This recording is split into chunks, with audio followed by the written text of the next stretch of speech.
Hello everyone, welcome to Techavro.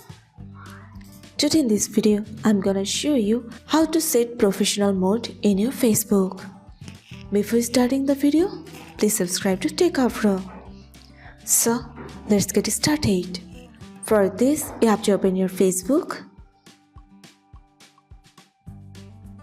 Now click on menu. Go to your profile.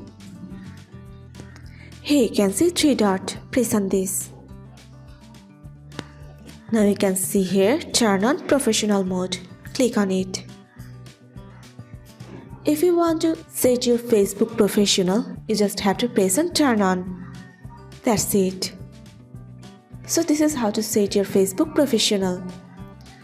So guys, that's it. You can do this. I think this video is very helpful to you. If it was, then give a thumbs up and hit the subscribe button. And thanks for watching.